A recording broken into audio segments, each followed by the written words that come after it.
Good afternoon, Rabbi. How you doing today? I'm good, Joe. I'm just waiting for my DeLorean to come out of the repair shop. Are you going to try and correct a right or uh, create a wrong? Neither one, Joe. I would like to write a letter to my 18-year-old self and have the letter go back so that I could read a letter from myself written in the future. What would you tell to Joe Sutliff when he was 18? Besides lottery numbers? You know those shoes with the soles this thick? Not a good idea. Stay away from them.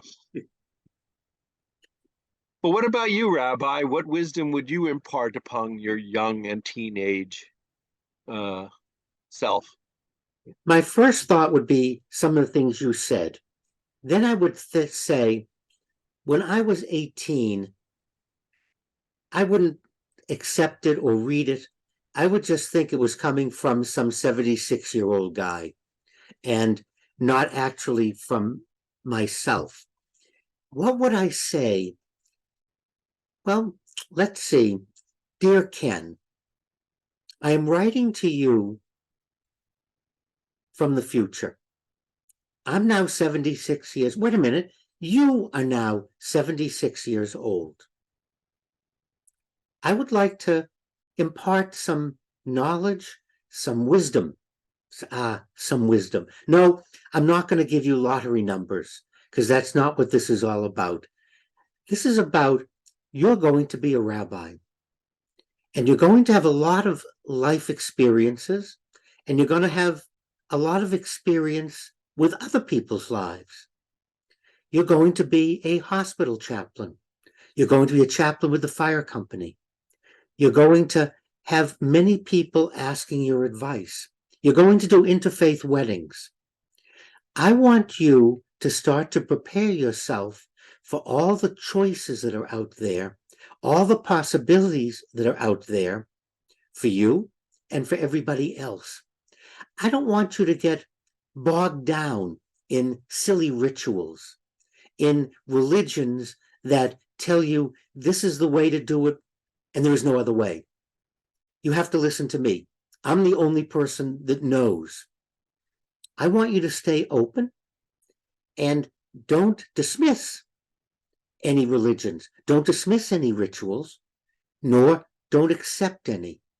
What I'd like you to do is look out the window, look at reality, and let what is going on outside help you understand truth and find out what would be a good life for you.